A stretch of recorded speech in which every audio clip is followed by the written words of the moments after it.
Hey, what's up, guys? Want to continue our discussion on eliminating early extension, right? One of the most common swing faults we see from elite players all the way to brand new beginners.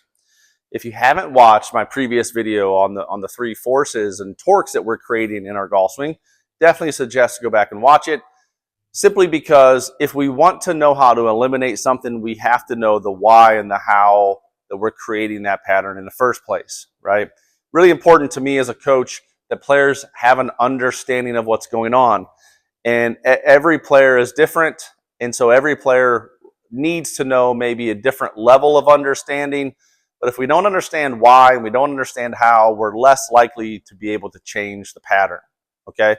So to get back into early extension and what do we need to do to eliminate early extension, right? So early extension is basically just our pelvis translating towards the golf ball in the downswing, right? Which then leads to strike location issues, a lot of shanks, leads to low point control issues, a lot of fats and thins, leads to, as my pelvis is extending towards the golf ball, a lot of times the player's upper body is moving away, so they have to extend the arms, which then causes a lot of face angle control issues, right? So early extension can be a very difficult and damaging thing to a lot of players' golf swings.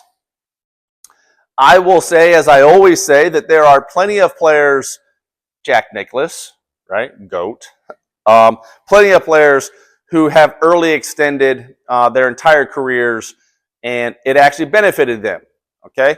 But we can do anything excessively, which then starts to damage, right? So we're not talking a little bit of early extension here. We're talking where early extension is actually damaging a player's golf swing, okay? So to change early extension, we got to change the AP force that we're using in the ground. That's going to help us create more horizontal or merry-go-round rotation, right, which pushes the pelvis back. So here's a quick look from the force vector perspective, what AP force looks like. As the player starts to move, you're going to see the force vectors, blue being the lead foot, red being the trail, yellow being the combined. You're going to see them start to change and move as pressure shifts, and you're also going to start to see them tilt as AP force increases. AP from the trail, AP from the lead. You're going to see those force vectors tilt towards and away from the ball. That's the ground reaction force.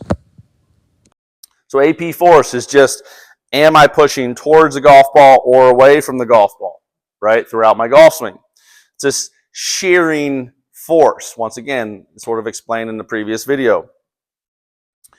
If we have a player who is early extending, what we will see is they are pushing too much with the trail foot, which then leads to early extension, leads to the pelvis working towards the golf ball. Another way to say it is they're not pushing enough towards the golf ball with their lead foot. We need to push 1.5 to 2 times more with the lead foot towards the golf ball so that we then can push the pelvis back, okay? So ultimately, what we've got to figure out is, where is your AP force, okay, currently? And then how do we change it? So let's just say, for argument's sake, that you've been measured and your AP force is too much on your trail foot, not enough on your lead foot, causing your early extension. How do we then change it? Well, once again, I think we have to understand sort of what it is that we're striving to do. And if we get set up to a golf ball, okay, and we think of the center of our pelvis or our belt buckle, right? If we could see that spot in space, what we're striving to do from the top of our backswing is we're striving to move our belt buckle or the center of our pelvis away and towards our left heel, away from the ball and towards the left heel. We're trying to physically move our pelvis back and away. Right? That is the opposite of the pelvis working out and towards. It would be working out and towards the target or out towards right field in that early extension. Okay? So ultimately, one of the things that I think TrackMan has done so beautifully within their AI is they've created a very simplistic AI, right? Where it's measuring, sort of our left wrist, left radial bone, and how it travels. It's measuring the center of our pelvis. It's measuring the center of our chest. And I just call that your chest bubble and your pelvis bubble, right? When I kick that on in TrackMan AI and it spits out on the video, you'll see a little orange bubble on the chest, a little orange bubble on the pelvis. Underneath it, there's a blue bubble on each, right? So the blue bubble is where each of those segments started, and the orange bubble is how are they traveling throughout your swing. And honestly, one of the things that I say in here in the studio all the time is it really is probably one of the things that has helped me help players eliminate their early extension by far the most, right?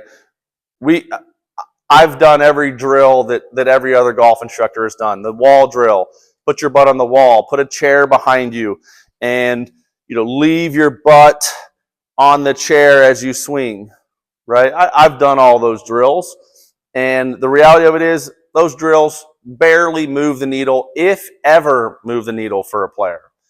And the reality of it is, the reason why is when we do that drill, all players end up doing is just sort of pushing their butt back, which is not how our golf swing works, right? There is this lateral motion in our golf swing. And so the reality of when I just do this, I'm now eliminating lateral motion. Well, now that's no longer a golf swing. So as soon as I start to add momentum in this lateral motion, players just go right back to their early extension, right? So the reality is, instead of focusing on the backside, we need to focus on the front side, okay? And what we've got to do is we've got to learn how to push that front side back as we swing down. And I will oftentimes use a little foam ball where I'll put it over my belt buckle. I've tried multiple things, put it underneath a player's leg and bring it up here. It's just very cumbersome. The TrackMan AI, when players see this, and then we start to do some of these drill progressions that we're going to do in just a second, all of a sudden you start to see the early extension really, really change quite drastically, just because the player could see those bubbles on the screen. And again, I've just coined the term bubbles because I didn't know what to call them in the beginning, and I've gotten a lot of chuckles and laughs out of my players. So I continue to call it your chest bubble and your pelvis bubble. Ultimately, it's just the center of your chest and the center of your pelvis, and we can now see how they're moving. So you'll see here are the bubbles. Here's obviously the pelvis bubble and the chest bubble, right? And so ultimately, if I have a player who is early extending, what you're going to see is you're going to see the pelvis bubble, and you can see how there's a blue bubble underneath. The orange bubble is how the pelvis is moving. The blue bubble is where it started. You're going to see this player, if and when we early extend, that bubble is obviously already moving forward. So in this golf swing, I'm actually early extending in the backswing, very common. And then you're also going to see in the downswing, when this knee collapses, the pelvis is going to move even more forward out and towards the golf ball. My butt comes off its original butt line here, right? Obviously, classic early extension. So within that then, right, and we're talking AP force here, right, or we're going to be talking AP force, which is what's controlling how the pelvis is moving. Sort of the first thing we'll do after we look at those TrackMan videos, right, is what I just call learn to shuffle, okay?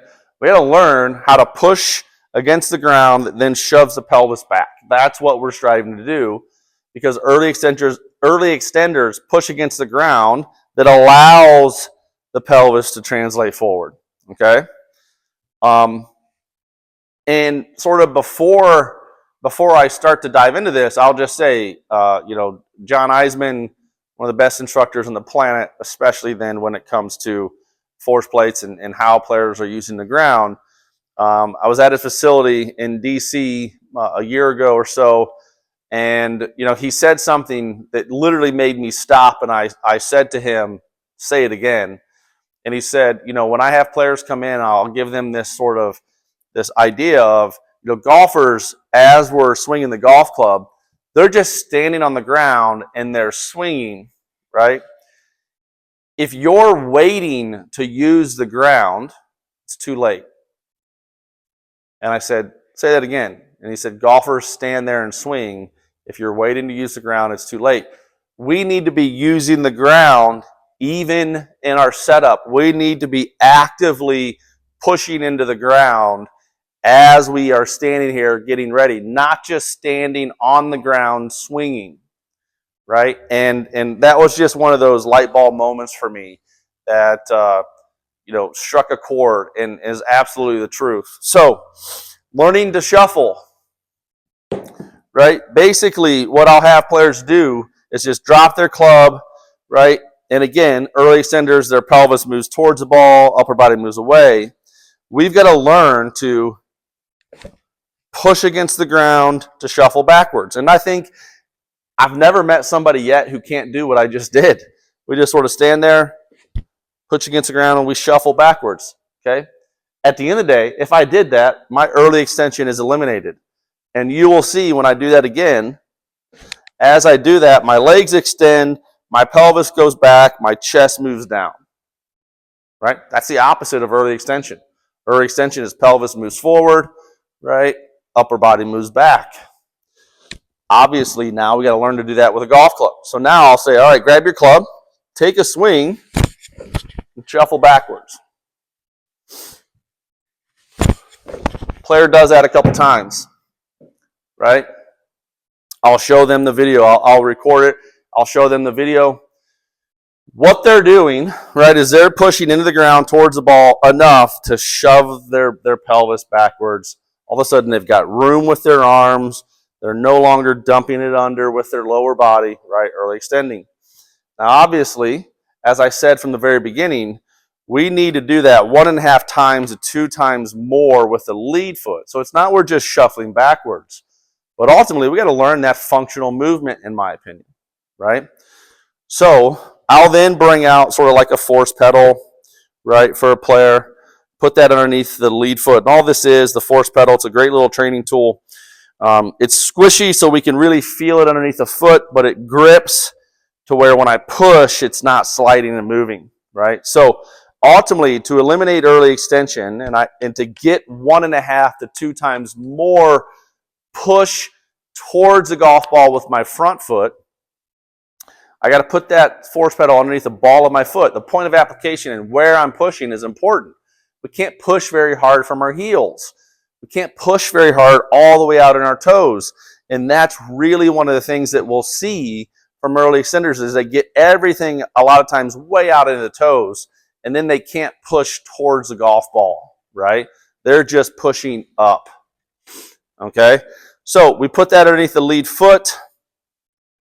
What we learn to do then is from the top of our backswing, get into that, pushing towards, if there's a clock around my foot and noon is right in front, I'm pushing towards 11, right? Which then pushes the pelvis back and away from the golf ball, right? And I mean, I'm pushing hard there. I'm pushing hard towards the golf ball to push the pelvis back, okay? And if I can sort of feel that with sort of this shuffle motion, but now I'm doing it the most with this lead leg, all of a sudden you start to see that pelvis bubble on TrackMan backing up. It's no longer going out towards the golf ball. So we get to the top, push. Get to the top, push. And on video, and if you watch Rory, and you watch Brooks Koepka, and you watch Scotty Scheffler, you're going to see their feet going away. You're not going to see this thing going towards the golf ball. You will see guys, Justin Thomas is one that comes to mind. You will see guys that sort of get up on their heel here or their toe here like this with their trail foot. One of the things, though, is they're pushing hard enough with the lead foot that they're not early extending excessively, right? And so some of the best players in the world, Jack Nicklaus, right, obviously early extended. but we can do anything too much, right? That's what this is trying to control. So boom, pushing, boom. All of a sudden, you'll start to see early extension start to go away. And now here's a second video with the bubbles. And this is going to be a swing where I actually apply more AP force with my lead foot and start to push that bubble back. So you'll see a little bit of early extension in the backswing. That is a trait of mine. I don't have great right internal hip rotation. So I will extend a little bit in the backswing. So I actually have to work even harder pushing down and towards the golf ball with this lead foot to push that bubble back. So you can see in that transition where I have actually pushed the bubble back to where it originally started and slightly behind where it originally started. So now my butt is on the wall. I haven't early extended in this golf swing through the transition.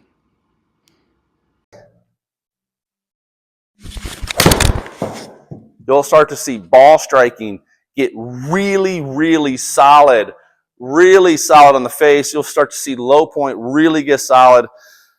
Start to see face control improve. A lot of things, a lot of benefits from minimizing and starting to eliminating early extension, right? So to sort of recap, like let's learn to shuffle first. If we can shuffle, we can eliminate early extension, right? If we then can learn how to dominate the shuffle with the lead leg, right? Now we're really on to something, right? And again, ultimately, this is an important, and again, ultimately, this is important because it's a very prominent problem with a lot of golfers. So, at the end of the day, with some of the TrackMan data that I showed you, some of the TrackMan swings with